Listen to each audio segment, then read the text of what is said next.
시편 33편 10절에서 17절까지 우리 같이 합독하시죠. 시작. 주께서 이방의 계략을 좌절시키시고 백성들의 계책을 무효로 만드시는도다. 주의 계획은 영원히 서고 그의 마음의 생각들은 모든 세대까지 서리로다.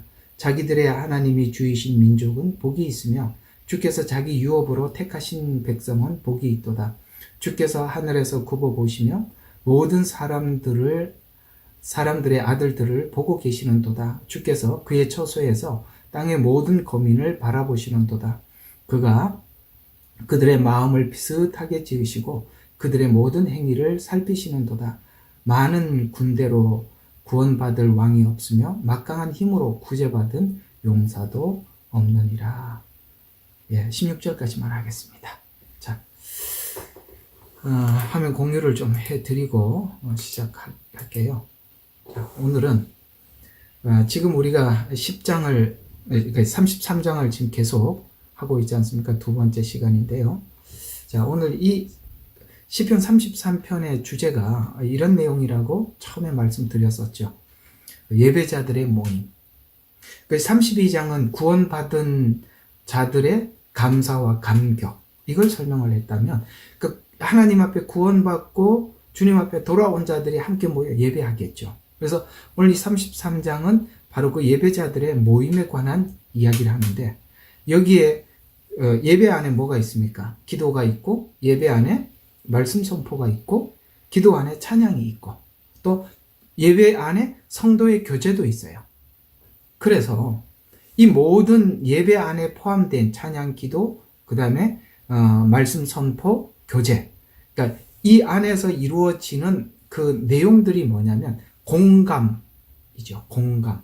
어떤 공감이냐면 하나님을 만나서 구원 얻은 감격, 그 다음에 구원을 얻었을 뿐만 아니라 우리 속에 하나님께서 세상에 있던 질서를 무너뜨리고, 세상에 있는 질서라면 세상에 있는 법칙들, 이런 법칙들, 질서들을 무너뜨리고 하나님의 질서로 우리를 채워가고 만들어가는 경험을 우리가 함께 모여서 찬양으로 하나님께 감사하며, 또 주의 말씀을 듣고 또 우리 마음을 새롭게 하고, 또 나아가서 성도의 교제를 통해서 이 하나님을 우리가 함께 공감하고, 이러는 일들이 바로 이 예배 속에서 일어나는 일들이죠. 그래서 저번 주에 말씀드린 것처럼 예배의 순서는 정해져 있지는 않습니다. 이게 찬송이 먼저 가고 설교가 뒤로 가도 되고, 설교가 앞에 가고 설교가 뒤로 가고 찬송이 먼저 가고, 이게 순서, 기도가 앞으로 가고, 이런 것은 우리가 사람이 정해놓은 순서고, 그러나 그 모든 것 안에서 우리가 이런 부분들에 대해서 함께 나누고 공감을 하는 것 중에서 오늘 10절에서부터 여러분들과 함께 16절까지 있는 이 내용들은 우리가 이 예배자로서 하나님 앞에 나와서 그 하나님의 영광을 노래할 때 이 부분에 대해서 우리가 하나님께 찬양하고 영광을 돌리는 게 10절에 이런 이야기입니다. 자, 이 부분에 대해서도 우리 모두 공감하면서 하나님 앞에 영광을 돌려야 될 부분이, 주께서 이방의 계략을 좌절시키고 백성들의 계책을 무효화시키는 도다라는 이 부분에 대해서 우리 하나님 앞에 예배하며 감사하며 영광을 돌리는 것이죠. 구체적으로 이런 이야기입니다. 하나님의 계획의 반역으로 나타난 첫 번째 사건이 바벨탑 사건이죠. 이 바벨탑을 쌓아서 하나님의 심판을 우리 인간의 실력으로 막자, 이런 것이 이제 바벨탑 사건이죠. 그래서 이방의 계략을 좌절시키고 하나님의 백성들의 그 사람들이 만든 계책을 무효로 만들듯이 바벨탑을 쌓아서 하나님의 심판을 역행하고자 하는 세력들의 계략을 무효화시키고, 하나님께서 원래 인간에게 주시고자 했던 그 영원한 생명을 우리에게 주시며 이루어 가시는 그 하나님을 찬양한 것이죠. 그래서 우리가 여러분 찬양 가사들을 가만히 묵상을 해보시면 1절, 2절, 3절, 4절에 어떤 패턴이 있다는 걸 알게 돼요. 그 패턴이 뭐냐면 죄와 사망 가운데 있던 우리들을 부르셔서 구원하시고, 그리고 하나님을 알도록 지금 이끌어 주시고, 최후의 마지막 승리를 주실 하나님을 찬양하는 이런 패턴으로 대부분의 찬송가는 구성되어 있어요. 제가 지금 말씀드린 것을 생각하면서 찬송가 가사들을 이렇게 생각해 보면 이런 구조로 찬양을 하고 있구나라는 것을 알 수가 있죠. 바로 우리가 이 찬양 속에 이런 것들을 하나님 앞에 찬양을 하는 거거든요. 오늘 여기 보니까 이방의 괴력을 좌절시킨답니다.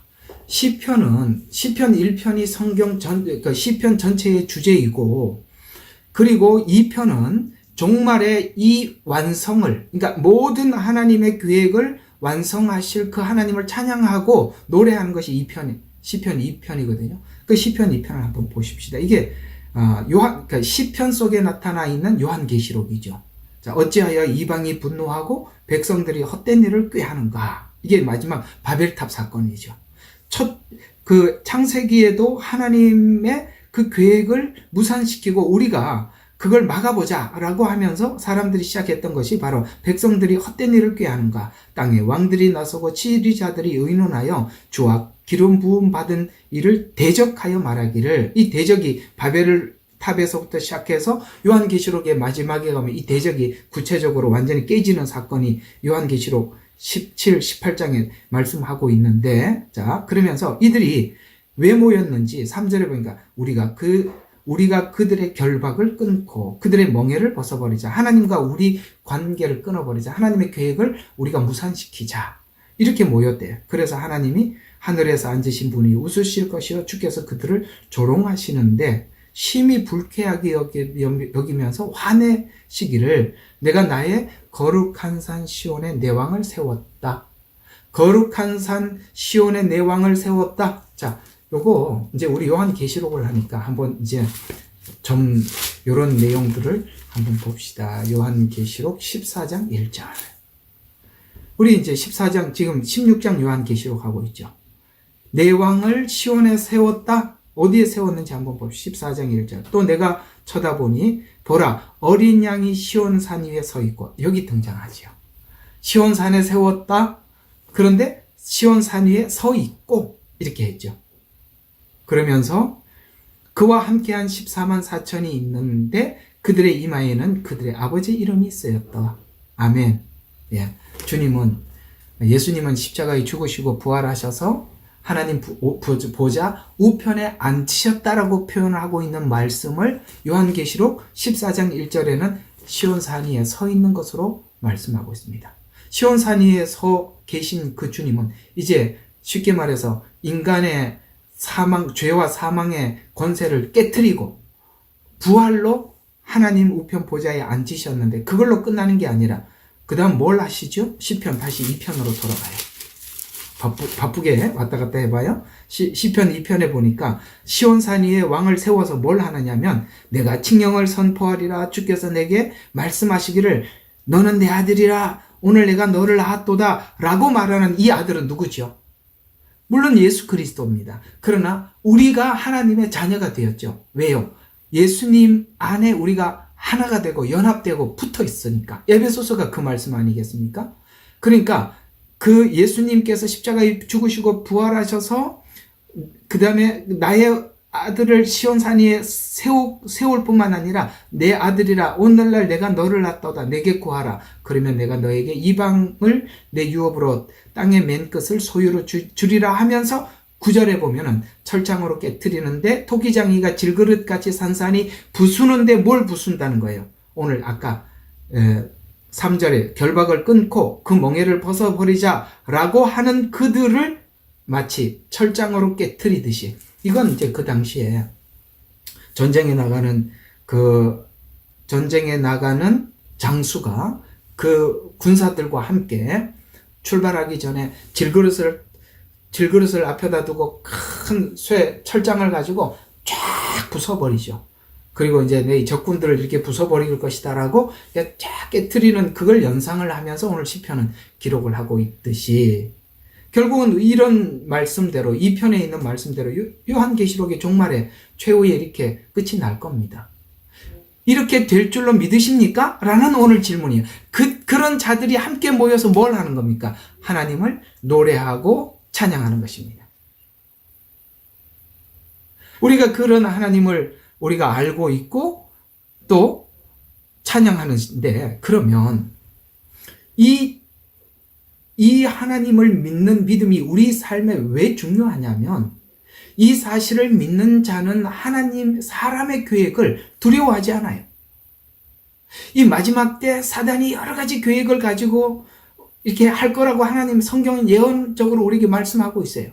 그러나 우리는 분명히 알고 있는 분명한 사실 하나는, 이 모든 것의 승리자가 하나님이라는 걸 압니다. 그래서 그들이 세운 계략에 대해서 전혀 두려워하지 않아요. 그리고 여전히 하나님을 계속 경외하게 하는 것입니다. 그래서 종말론적 신앙이 우리의 침체된 신앙을 회복시키는 것입니다.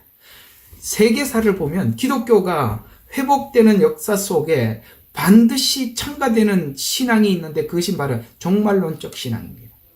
마지막 최후의 승리자가 하나님이십니다 라는 믿음을 가질 때 우리는 사람들의 계획을 두려워하지 않고 하나님을 계속 경외하게 되는데, 다윗에게도 이런 일들이 여러 번 닥쳐왔죠. 사람의 계획, 사울에게도 있었고 압살롬의 반역 속에서도 그런 사람의 계획을 가지고 하나님이 세운 다윗을 무너뜨리기 위해서 왔는데, 그 중에 오늘 여기 보면, 오늘 이 10절과 같은 의미를 이렇게 전달하는 그 내용이, 이렇게 일맥상통하는 내용이 사무엘상 15장, 17장에 나오는데요. 바로 압살롬의 반역을 계획했던, 여러분, 아히도벨, 이렇게 제가 개역개정에는 이게 아히도벨 이렇게 나왔는데, 킹제임스에는 아히도벨이로 나와 있는데, 아마 그 개역개정에는 아비멜렉, 이게 뭐라고 나왔더라? 조금 다르더라고요. 어쨌든 그렇게 아히도벨의 계략을 다윗은 어리석게 해달라고 기도했었죠. 그리고 아히도벨의 계략을 하나님이 폐하여 주셨는데, 사무엘상 17장 23절에 보니까 이 아히도벨이 압살롬을 도와서 그 다윗의 왕좌를 뒤집어 엎고 거기에 이제 왕으로 세움을 받기 위해서 이 계략을 준비했던 사람이 아히도벨인데요. 자, 결국에는 자기 계략이 시행되지 않은 것을 사무엘상 17장 23절을 보니까 보고, 자기 나귀를 안장에 얹고 일어나서 자기 고향집으로 돌아가서 집안을 정리한 후 뭐 했습니까? 스스로 목매어 죽었으며 라고 성경은 이렇게 그 인간의 계획을, 오늘 여기 10절에 말씀하신 대로 이방의 계략을 좌절시키고 백성들의 계략을 무효화시키도다 라는 이 고백을 다윗이 할 수 있었던 것은 바로 사울의 무너짐, 그 다음에 압살롬의 반역의 무너짐을 하나님께서 해주시는 것을 보고, 그렇게 그의 아비묘에 장사되었더라 라고 다윗은 자기의 일생 속에서 그 하나님의 그렇게 일하신 것을 보았다라는 거예요. 자, 그러면 이건 다윗만의 이야기가 되면 우리에게 별 의미가 없잖아요. 그죠? 여러분의 일생 속에 하나님께서 사람의 계획을 무효화시키시고 하나님께서 우리들에게 약속하신 그 약속들을 이루어 갔던 사실들을 본 적이 개인적으로 있을 것입니다. 이것이 우리로 하여금 사람을 더 이상 두려워하지 않게 할 뿐만 아니라 우리가 계속 하나님을 경외하게 만드는 것이죠. 우리가 제가 이제 조금 하나 좀 높아심의 말씀을 드리면, 이런 것만 자꾸 보려고 하면은 안 되지만, 아시겠어요?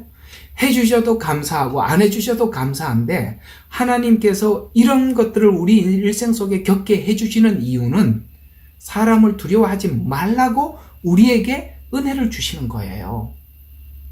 그러므로 여러분이 마지막 때 가지고 있는 이런 사단의 계략들에 대해서 전혀 두려워하지 마세요. 그게 올무가 되는 겁니다. 전혀 두려워할 필요가 없어요. 최후의 승리자는 바로 주님이십니다. 저 그리스도와 마지막 그 세계의 우리 멸망에 대해서 우리는 요한계시록을 통해서 잘 알고 있어요. 그래서 1절에 보면 오늘 10절에 있는 이 말씀을 이렇게 하나님께 찬양을 하게 무효화시키는 도다라는 것을 우리가 이렇게 찬양합니다. 주의 계획은 영원히 서고 그의 마음의 생각들은 모든 세대까지 서리로다. 아멘.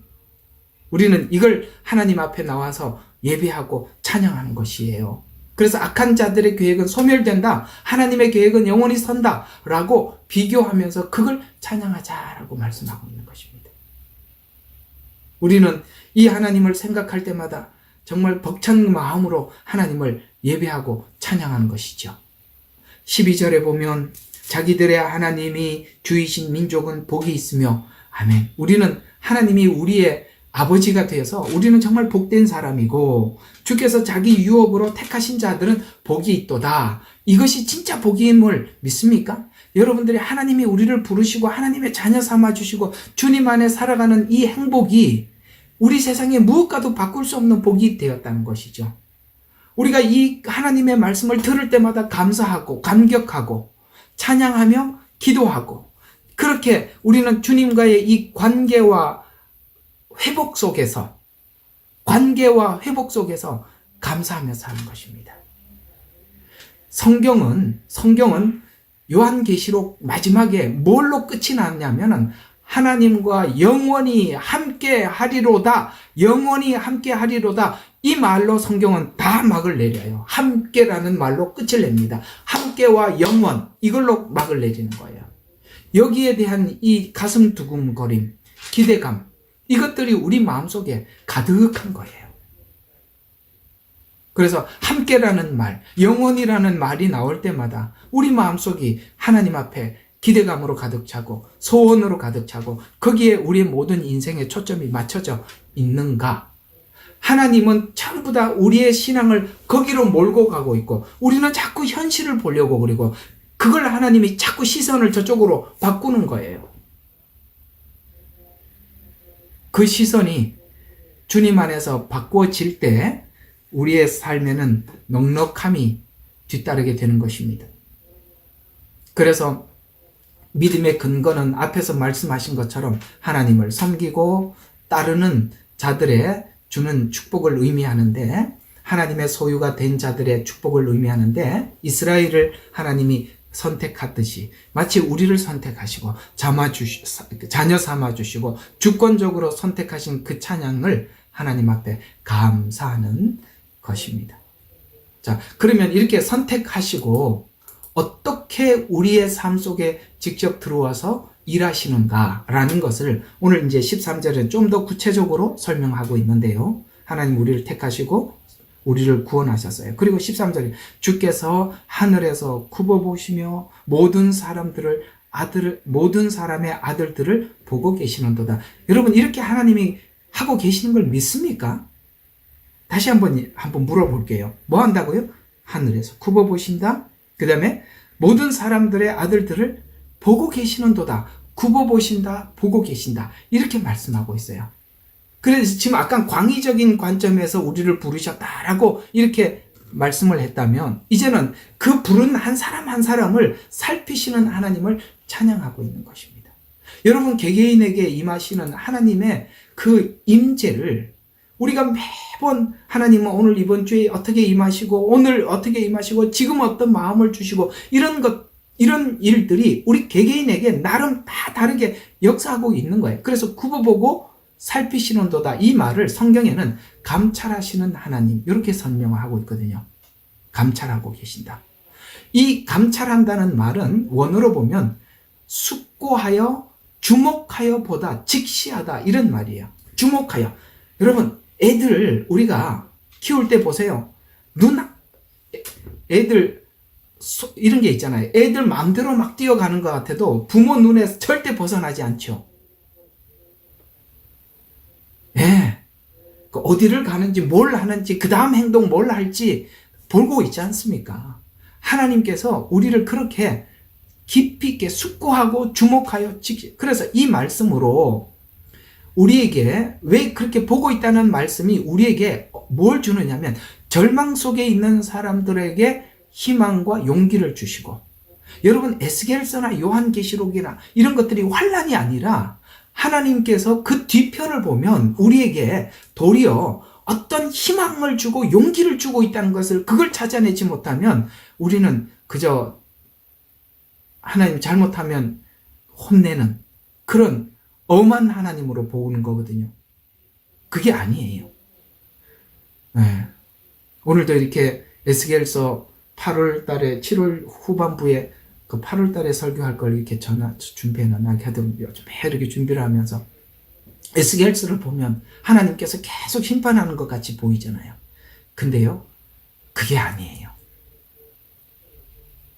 그렇지 않아요. 그래서 우리는 절망 속에 희망과 용기를 주시는 이 말은 뭐냐면, 여러분, 희망과 용기는 누가 얻어갈 수 있죠? 절망 속에 있어야 희망과 용기라는 말을 알아듣는 거예요. 어둠 속에 있어 봐야 빛의 가치를 알듯이. 하나님께서 우리가 생명이라는 걸 가르쳐 주기 위해서 먼저 우리에게 찾아온 것이 바로 사망을 가르치는 겁니다. 우리에게 회개의 기쁨을 느끼게 해주기 위해서는 죄를 철저히 밝혀주는 거예요. 그래서 성경이 우리에게 전해주고자 하는 핵심은 절망 속에 있는 자들에게 용기를 주시는 거예요. 또 하나는 정신적인 타락과 도덕적 부패를 막아주는 원동력이 돼. 왜? 하나님이 보고 계시잖아요. 우리가 죄에서부터 떠날 때가 언제예요? 하나님이 보고 계신다. 하나님께서 내 마음을 읽고 계신다. 이런 마음을 우리가 하나님과의 그 교감을 느낄 때 우리가 더 이상 죄 가운데 우리 자신을 함부로 내어주지도 않고 노출하지도 않는 것입니다. 바로 그 부분이에요. 우리가 이게 죄예요. 이렇게 사는 것이 죄가 맞습니까? 아닙니까? 이런 거 물을 게 하나도 없는 것이 사실 우리 다 알면서 묻잖아요. 손 좀 들어봐요. 맞지요? 우리 알면서 묻는 거 맞지요? 예. 왜 알면서 왜 물어요? 자유를 얻고 싶습니까? 예. 거짓 선지자에게 현혹되는 사람들은 다 그래서 현혹되는 겁니다.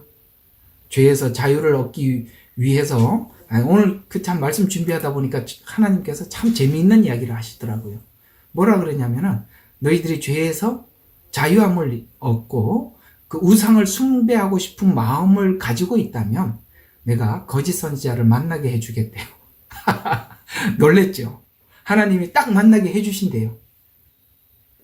그게 하나님 섭리 안에서 이루어진 거랍니다. 가만히 보면 거짓 선지자를 내가 몰라서 만나는 게 아니라 내 속에 죄와 탐욕 때문에 만나도 거절하지 않는 거예요. 내가 알면서도. 맞지요? 그거잖아요. 정신적 타락, 그 다음에 도덕적 부패를 막아주는 거예요. 마음이 정직해야 돼요. 마음이 정직해야 돼요. 그리고 14절에 보면 계속 하나님 보좌에서 주목하여 보고 계신다. 주목하여. 그러니까 주목하여 보고 계신다. 이 말을 에레미야서 17장 9절과 10절. 우리 한번 에레미야서로 쭉 가봅시다. 바쁘죠? 자, 에레미야서. 이게 이제 그 성경 빨리빨리 이제 어디 성경이 있고 옛날에 이거 성경이 어디 있어 막 찾던 거 이제 고치셔야 돼요. 우리 교회에서 막 예배 드리려면 계속 이리저리 왔다 갔다 다녀야 되니까. 자, 한번 봅시다. 자, 에레미야서 19장 9절과 10절. 여기서 이렇게 말씀하고 있습니다. 자, 만물보다 거짓되고 심히 악하니 누가 그것을 알 수 있으리요? 누가 그것을 알 수 있어요? 무슨 말이냐? 사실 내가 심히 부패되어 있어요. 거짓되고 악해요. 그런데도 사람들이 그게 자기가 부패되고 악하다는 것을 인지를 못한대요. 근데 이제 주님 앞에 들어와서 주님께서 빛을 비춰주시고 말씀해 주시니까 내가 지금 심히 부패하다는 것을 알게 되었어요. 근데 문제는 뭐냐면 그 다음 절이에요. 나는 나 주는 마음을 살피고 나의 속을 시험하여 그 사람의 행위와 행실의 결과대로 각 사람에게 주노라. 무슨 말이냐면, 자, 이런 이야기예요. 이 9절과 10절은 이런 이야기예요. 나는 심히 거짓되고 부패했어요. 악해요. 그래서 주님 앞에서 사람들이, 하나님을 모르는 사람들은 이 9절을 인지하지 못하는데 하나님의 빛이 우리 속에 들어와서 그걸 비춰주고 있었어요. 그런데 이런 게 있어요. 이걸 비춰주고 있을 때 우리가 어떤 순간이 되면 내가 여기서 부패된 것에서 내가 떠났다, 해결했다라고 생각을 하는 사람들이 있어요. 이해가 가요? 나는 이 문제가 해결됐다고 너무 해결됐다고 안심하는 경우가 있어요. 그런데 하나님이 뭘 하신다고요?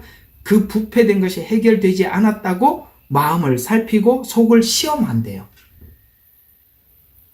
아니야. 이걸 한다는. 이스라엘 백성들이 광야에서 계속 불평을 하죠. 하나님 불평을 하는 것으로서 자기 속에 해결이 안 된 걸 보게 하는 거예요. 그 이야기입니다. 이 9절과 10절은 그런 이야기예요. 우리가 부패된 것을 안다고 해서 해결된 건 아니에요. 그것이 해결 안 됐다는 것을 계속 하나님이 시험해서 우리로 하여금 그걸 보게 해주신다는 거예요. 그래서 마음의 악함, 거짓됨을 보게 하고 시험하고 각 결과로 우리가 그 나타나는 결과로 내 자신이 그걸 인정하게 하신다라는 이야기입니다. 그래서 주목하여 살핌이 의로운 자에게는 위로가 되지만 죄인에게는 이것을 더 경계 삼으라고 하나님 계속 시험해 주시는 거예요. 우리는 매일매일 이런 부분들을 하나님께서 보게 해 주시는 것을 보고 살고 있을 거예요. 맞지요? 오늘도 우리는 살면서 그렇습니다. 하나님, 나는 아직도 이 문제가 해결되지 않는 죄인입니다. 이걸 하나님 계속 우리에게 보게 해주셔서 우리로 하여금 경계를 놓지 못하도록 하신다는 거예요. 그래서 15절에 보면 또 다시 빨리 또 시편으로 돌아가야 되겠죠? 자, 15절에 보면 그가 그들의 마음을 비슷하게 지으시고 그들의 모든 행위를 살피시는도다. 비슷하게 지었대요. 자, 우리가 가지고 있는 이런 거죠. 감정, 생각, 의지, 지성들이 다 비슷하다는 것은 우리가 다 죄라고 이야기하는 것이 도토리 키재기. 맞죠? 도토리 키재기. 누가 더 거룩하고 의로운 자 같고, 아이고, 이게 나는 참 여러분들, 그 사람들이 이런 생각을 해요. 아, 저분은 저만치 멀리 가 있고 나는 아직도 여기 이 밑에 떨어져 있고 그래서 저분은 저만큼 성숙한 사람이고 나는 이만큼 낮아진 사람인데 아이고 그게 아니올시다. 누구든지 그 싸움을 하고 있는 중이라는 걸 아셔야 돼요. 이 땅에 살아가고 있는 우리들 중 누구도 거기에 졸업한 사람은 아무도 없어요. 그저 우리가 씨름하고 싸우면서 나갈 뿐이죠. 왜 그러냐면 믿음이 어린 사람들은 작은 문제로 씨름합니다. 성숙하면 우리가 예측하지 못했던 어떤 죄와 문제들이 내게 있다는 것을 또 발견하게 돼요. 그 문제를 가지고 심하게 다투고 싸우고 있는 중이에요. 그래서 여기서 싸움을 내려놓은 자들은 아무도 없는 겁니다. 아시겠죠? 그래서 서로가 다른 형태의 싸움을 하고 있는 거죠. 애들 같은 경우에는 어린아이들은 가장 큰 싸움이 뭐죠? 애기들이 싸우는 싸움이 뭐죠? 기저귀를 언제 기저귀를 언제 벗나? 라영자매 잘 이해가 갈 거예요. 그렇죠? 언제쯤 소대변을 가리나? 이게 이제 아이들이 가지고 있는 전쟁이라면, 그죠? 그 다음 전쟁은 뭐죠? 언제 이렇게 뒤집나? 그 다음은 언제 기나? 언제 서서 걷나? 다 싸움이 치열한 거예요. 아시겠죠? 그래서 어떤 좀 성숙한 사람은 성숙한 대로 그 싸움에 치열함이 있는 거고, 우리가 모두 다 이 치열한 전쟁 속에 있다는 것을 인정해야 돼요. 그래서 하나님께서는 속에 있는 감성을 바꾸고 생각을 바꾸고 의지를 바꾸고 지성을 바꾸는 거예요. 언젠가는 하나님께서 그 마음을 우리에게 주실 때 그때 바뀌는 거예요. 성경에 보면 믿음으로 하지 않는 것이 모든 것이 죄라는 말은, 믿음으로 하지 않는 것이 모든 것이 죄라는 것은 우리가 하나님의 그 십자가와 연결되어 있는 상태에서 해결되지 않는 것은 반드시 다시 되돌아오게 돼 있어요. 아시겠어요? 예. 그 십자가 안에서, 그 은혜 안에서 우리가 변화되지 않는 것, 해결되지 않는 것은 여전히 남아있다는 것을 아셔야 돼요. 우리가 결심이나 의지로 바꿀 수 있는 게 없다는 것을 아십니까? 우리의 회개란 감성적인 것이 바뀌는 것이고 생각이 바뀌는 것이고 그래서 의지가 바뀌는 거예요. 지, 정, 의 이 세 개가 함께 가는 것입니다. 지식으로 안다고 바뀐 게 아니에요. 감정적으로 확 느끼고 하나님 잘못됐다 눈물 흘린 게 해결된 것도 아니라 이 말입니다. 이 모든 것이 지성과 감성이 의지적으로 바뀔 때 바뀌는 거예요. 그래서 야고보서가 너 안 바뀌었다는 증거가 너 입술의 말이다. 혀는 길들여져서 해결되는 게 아니라 네 속에 있는 것을 끊임없이 내놓는 것이다. 이렇게 성경은 말씀하고 있는 것이지 않습니까? 그래서 하나님은 우리가 매일매일 일상 속에 들어오셔서 우리 자유의지를 바꿔놓는 작업을 한다는 거예요. 아멘. 자유의지를 바꾸는 작업을 한다는 것입니다. 그래서 하나님은 하나님의 모양과 형상을 닮은 우리 자유의지를 우리 마음속에 창조해 놓고 그 주님 앞에 돌아와서 회복 여부를 우리가 얼마나 회복되었는지를 시험하시면서 감찰하시면서 우리에게 인지시켜 주시고 그렇게 우리 속에 들어와서 일상 속에서 실험하고 계신다는 것입니다. 그래서 집중하여 보고 계신다, 살피신다라는 것입니다. 결국 이 하나님을 우리가 알게 되면 우리가 하나님의 형상, 자유의지에 따른 결정, 자유의지에 따른 마음을 시험하셔서 이제 모든 것이 하나님 앞에 되돌아갈 때 형식적으로 돌려놓는 것이 아니라 마음을 다해서 돌려놓음으로 진짜 우리 자유의지가 하나님을 향해서 내 스스로 죄를 거부하고 그래서 시편 1편이 뭐라고 말했어요? 악인의 길을, 죄인의 길을 그 다음에 오만한 자의 자리를 앉지도 않고 따르지도 않고 아시겠죠? 스스로 거부하는 자로 하나님이 그 자유의지를 결국 바꿔놓을 것이다. 오늘 16절 참 여기 중요한 이제 절수가 지나갑니다. 16절을 한번 봅시다. 중요한 이야기입니다. 자, 많은 군대로 구원받은 왕이 없으며 막강한 힘으로 구제받은 용사도 없다. 왕, 용사 이건 뭡니까? 우리 의지로 해결되는 것이 없더라. 공감하면 아멘. 네, 우리가 결심하고 안 된 걸 경험을 하는 게 은혜입니다. 네, 결심으로 안 된다는 것을 신앙이 성숙해 본 사람은 이해를 하거든요. 이게 뭐냐면 성도들을 감찰하고 살피시는 하나님만이 인간을 보호하고 구원하신다는 역설적인 표현으로 많은 군대, 막강한 힘으로 구제받은 용사가 없다고 하셔서 인간이 할 수 있는 모든 힘과 수단, 능력을 동원할지라도 나 하나 건질 수 없다는 거야. 나 하나 건지지 못한다는 거. 자, 그 이야기를 시가서의 주제가 뭐라 그랬죠? 욥기라 그랬습니다.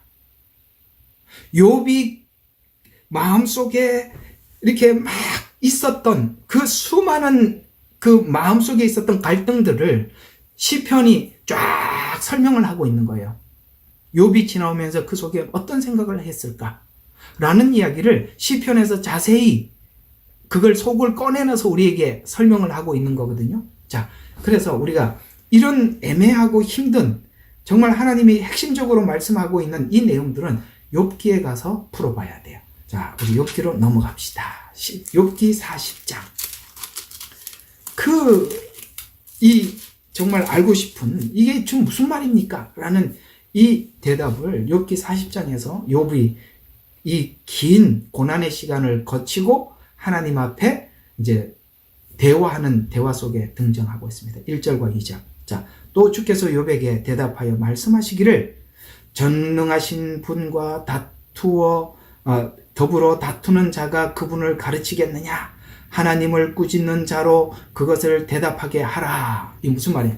뭐? 나하고 묻고 다투어 보자고? 여러분, 이런 마음 우리가 옛날에 이런 생각 많이 했잖아요. 나 진짜 하나님 만나면 묻고 싶은 건 너무 많아. 왜 그랬어요? 왜 그랬어요? 왜 그랬어요가 어디부터 왜 그랬어요가 되느냐면 다 이것부터 묻겠대요. 하나님 만나면. 하나님, 왜 아담과 하와가 선악과 먹을 때 안 말리셨어요? 이거 묻고 싶대요. 그러면 하나님이 이렇게 대답한답니다. 네가 거기 있었더라면 넌 안 먹었겠냐? 여러분 대답 좀 해봐. 여러분 대답 좀 해봐요. 여러분 거기 있으면 안 먹었었겠어요? 나쁜 사람이에요. 항상 책임은 남인데 돌려요. 아담과 하와 때문이래요. 아니요. 여러분 거기다 갖다 놔도 그랬을걸요? 그게 오늘 그 얘기요.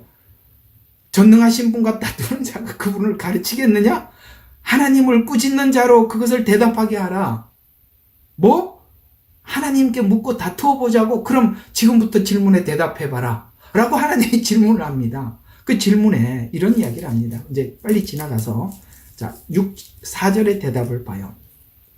한번 내가 말하였으나 대답할 것이나 실로 두 번 말하였으나 더 이상 하지 않겠나이다.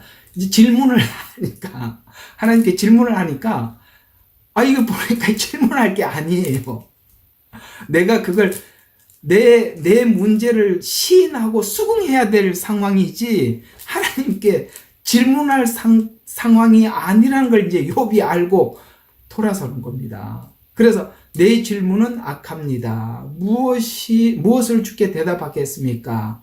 라고 하면서 내 입을 가리겠습니다. 라고 여기에 어디 나오느냐면 이제 4절에 보니까 자 보소서 나는 악하오니 내가 40절입니다. 무엇을 주께 대답하리까? 내가 내 손으로 입을 가리겠나이다.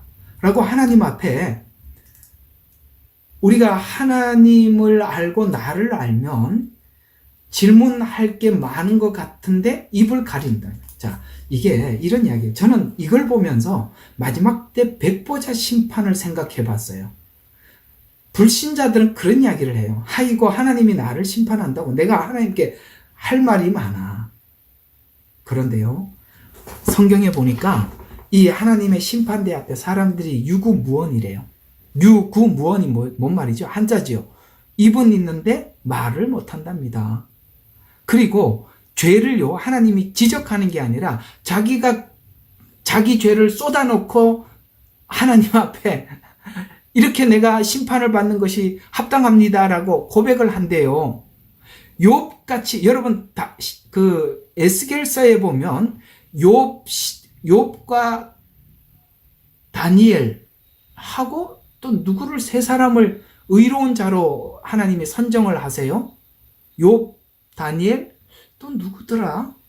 세 사람인데. 노아.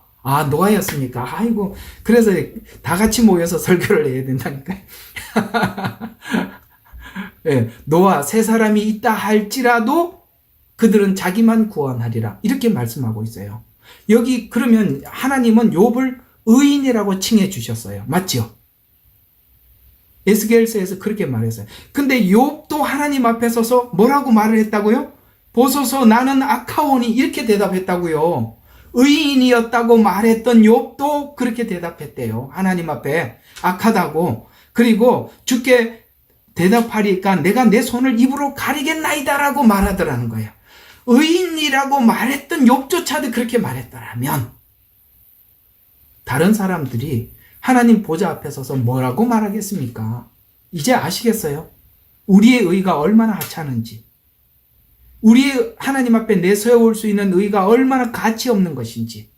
그래서 내 질문은 악합니다. 묻는다는 그 자체가 악합니다. 내가 주께 무엇을 대답하겠습니까? 내 입을 가리겠습니다. 라고 말을 하는데 그 입의 질문의 악함이 왜 입이 악하다고 말을 했는지 8절에 등장하고 있어요. 8절 보세요. 바로 우리 인간은 하나님 앞에 이렇게 질문을 해서 자기가 미꾸라지처럼 빠져나간대요. 8절의 이야기를 한번 보자. 어떻게 하나님 앞에 말하고 빠져나가는지. 자, 내가 나의 심판을 무효화시키려느냐? 무슨 말이냐면 하나님이 심판하는 것이 합당하다는 거예요. 그렇기 때문에 네가 심판을 받는데 내가 나를 정죄함으로써 나를 의롭게. 이게 그 답이에요. 우리는 항상 하나님 앞에 빠져나가면서 책임을 누구에게 돌려요? 하나님께 돌리고 있단 말이에요. 그래서 하나님은 불의하고 내가 의롭습니다라고 하면서 나를 공격해서 네가 빠져나가려고 하느냐? 요게 어디서 나온 이야기입니까? 창세기에 보면 아담아 불렀을 때 아담이 뭐라고 대답했습니까? 하나님이 준 하와라고 말을 해서 하와라고 말하면서 앞에다가 뭐를 붙였어요? 하나님이 준 하와 때문에 내가 그렇게 됐다는 거예요. 결국은 그 하와를 당신이 줬으니까 당신 문제 아닙니까? 이렇게 말하고 있는 거 아니겠어요? 하와에게 왜 그렇게 했느냐라고. 이게 바로 인간이 가지고 있는 나쁜 부분이에요. 그러니까 항상 자기의 의로움을 정당화시키기 위해서 남을 공격해서 너는 그랬잖아. 그러므로 나는. 그리고 우리가 이런 습성들이 얼마나 많아. 맞지요? 부부 싸움에서도 보면 막 뭐라 그러니까 너는 어떻고 너도 그랬잖아. 이렇게 항상 타인에게 책임을 전가한다는 거예요. 그거에 그런 거 한번 봅시다. 여러분, 부부는 하나님께서 맺어준 연이라고 믿지요? 대답 좀 해봐요. 하나님께서 주신 배우자라고 믿지요? 그러면서 그걸 계속 그 배우자에게 비방하면서 그걸 누구에게 비방하는 거예요? 지금 아담이 하는 말과 똑같다 이 말이에요. 오늘 그 말이 8절이 그 말이에요. 내가 나의 심판을 무효화시키려느냐? 내가 나를 정죄함으로써 내가 의롭게 하려느냐? 이걸 내가 고쳐놓겠다는 거예요. 이것 때문에 우리가 의롭게 되지 못하고 우리가 변화되지 않는 거예요. 왜? 끊임없이 핑계를 대니까. 그러면서 이 악함을 너 스스로 해결할 수 있다고 생각하느냐? 한번 대답 좀 해요. 다시 이제 하나님 묻잖아요. 이 악함을, 요 악한 습성을, 참 나쁜 거죠. 우리 스스로 해결할 수 있다고 생각합니까? 그거 안 된다는 거 아시죠? 그걸 지금 욥의 고난을 통해서 욥은 이걸 해결하고 온 겁니다. 여러분 인생 속에 찾아오는 고난은 이 문제라고요. 우리의 마음을 돌려놓고 내 속에 있는 진정한 그 죄, 남을 공격해서 내가 의롭다고 말하는 뭐든지 지적만 하면은 발끈하는 요 성격, 요거 바꿔놓겠다는 거예요. 옳은 이야기를 해도 자기 체면밖에 모르는 공주병, 왕자병, 제가 말하는 그 병, 남자에게는 왕자병, 여자에게는 공주병, 이거 해결한다. 그래서 9절과 14절에 어떻게 해결했는지 한번 봅시다. 이제 너는 위엄과 탁월함으로 스스로 꾸미고 영광과 아름다움으로 스스로 단정하라. 내 진노의 격정을 쏟아버리고 모든 교만한 자를 보고 그를 낮출지니라. 모든 교만한 자를 쳐다보고 그를 낮추며 악인을 그 자리에서 밟으라. 그들의 흙 속에서. 이게 무슨 말이냐면 이런 이야기예요. 야, 너 사람들이 자기를 겉으로 치장하지 않냐. 사실은 아까 심히 부패한 것들은 우리 마음속에 죄라고 하는데 그 죄를 사람들이 다 치장을 해서 마치 자기가 죄를 감추고 의로운 척하고 그렇게 정말 꽁처럼 대가리만 숙이고 그렇게 우리가 다 위선하지 않냐. 그러면서 그런 사람들 네 주변에 많지. 그거 한번 교만한 자들을 낮추고 그 다음에 그를 낮추고 악인을 그 자리에서 밟아 한번 그걸 해결해봐라. 만약에 네가 이걸 해결할 수 있다면 자 14절이에요. 그래야면 나도 내 오른손이 너를 구원할 수 있다고 내게 말하리라. 네가 이 문제를 해결할 수 있다면 나 너를 인정해 줄게. 여러분 이 문제 자 다시 이제 시편으로 돌아가요. 이제 그 얘기 이제 여기까지 이해했으니까 이제 이해 잘 할 거예요. 자, 아까 시편 몇 절이죠? 16편. 많은 군대로 구원받은 왕이 없어. 막강한 힘으로 구제받을 용사가 없다. 우리 내면에 있는 이 문제는 바깥에 있는 힘으로 해결할 수 있는 게 아니더라. 맞죠? 잠언서에 말하죠. 영웅은 세상을 멸하고 세상을 정복할 수는 있어도 진정한 영웅은 누가 영웅이다? 자기를 다스리는 자라. 아멘. 예, 우리는 바깥으로 세상 사람들을 이길 수 있어요. 우리의 능력으로 제압할 수 있습니다. 그러나 자기가 자기를 제압하는 것은 바깥의 힘, 왕이고 군사고 아무리 실력이 바깥에서 탁월해도 해결할 수 없는 것입니다. 아이고, 이 문제를 가지고 한번 우리 난해구절 하나 풀어보죠. 주여 주여 하는 자마다 천국에 가지 못한다는 그 안타까운 이야기가 어디 나오죠? 자, 마태복음 7장 21절입니다. 이게 여기 이 내용하고 연결이 되어 있어요. 자, 나에게 주여 주여 하고 부르는 자마다 다 천국에 들어가는 것이 아니요 하늘에 계신 나의 아버지의 뜻대로 행하는 자라야 되느니라. 그날에 많은 사람들이 나에게 주여 내가 주의 이름으로 예언, 자 예언이라고 그랬습니다. 그 다음에 주의 이름으로 마귀를 내어 쫓았습니다. 주의 이름으로 경이로운 일을 했습니다. 그런데 주님은 알지 못한대요. 여기 말하는 군사, 왕 이거로도 해결되지 못한다. 이게 이 말하고 무슨 어떻게 연결이 됩니까? 여러분 귀신을 쫓아내고 예언을 하고 바깥에서 아무리 무슨 일이 있어도 여러분 복음은 내 안에 악과 죄를 정복하는 힘입니다. 바깥에 일어나는 일로 내가 복음 안에 있다, 예수 안에 있다 속지 마세요. 아시겠습니까? 신사도 운동이 일어나고 역사가 나타나도 주님이 내 마음속에 들어오셔서 욥기처럼 내 마음을 바꿔놓지 않으면 복음이 가짜라 이 말입니다. 왕으로도 용사로도 되는 게 아니에요. 하나님이 뭘 간섭하는지 보셔야 되는 거예요. 그래서 하나님은 바로 매일매일 우리 개개인의 삶 속에 들어오셔서 이걸 바꾸고 있는 것을 찬양하는 것입니다. 밖에서 아무리 별일이 나타나도 의미가 없는 거예요. 진정한 복음의 능력은 바로 믿어 순종케 하는 거예요. 믿음의 순종은 바로 내 속에서 나오는 거잖아요. 로마서 시작은 그렇게 시작하는 것입니다. 믿음은 믿어 순종케 하려고 이렇게 말하고 로마서 끝에는 믿어 순종케 하느니라 라고 끝이 나는 거예요. 믿음의 목적과 방향은 바로 우리의 내면의 변화입니다. 그걸 지금 말씀하고 있는 것이고 그 일을 하신 하나님을 우리가 모여서 뭘 한다고요? 찬양하고 감사하고 감격하고 우리 하나님은 이번 한 주간에 그런 일을 하셨어. 내게 이런 일을 하셨어. 이런 이야기를 우리가 함께 나누면서 감사하는 것이에요. 그걸 성경은 예배자라고 하는 것입니다. 예배자 아시겠습니까? 할렐루야. 이 일을 하신 하나님을 여러분은 매일매일 삶 속에서 경험하고 계실 것입니다. 우리는 그 하나님을 느낄 때마다 주의 사랑 느낄 때 경배하리 이 찬양 혹시 아세요? 요 끝나고 이제 이 찬양 한번 부르고 마쳐야 되겠어요. 주의 거룩하심 생각할 때 주의 사랑 느낄 때 우리는 무릎 꿇고 하나님 앞에 경배하리 나 사는 동안 주께 경배해. 너무 감사해요. 이런 걸 느낄 때마다 우리는 하나님 앞에 무릎 꿇고 하나님께 찬양하고 경배하는 거예요. 주님은 바로 이 일을 하신답니다.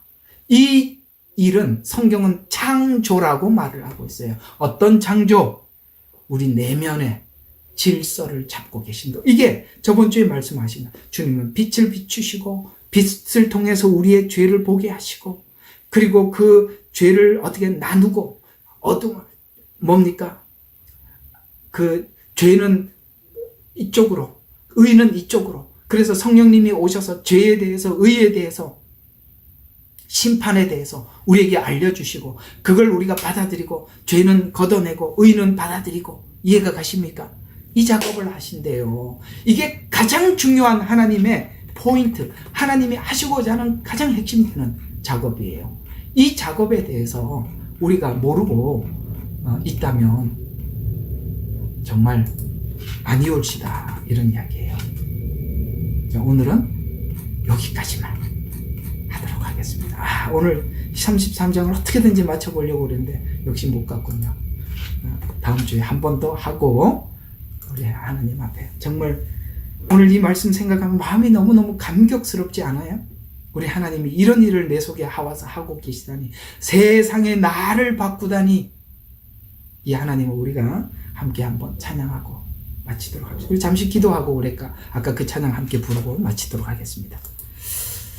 사랑이 많으신 아버지 하나님 고맙고 감사합니다.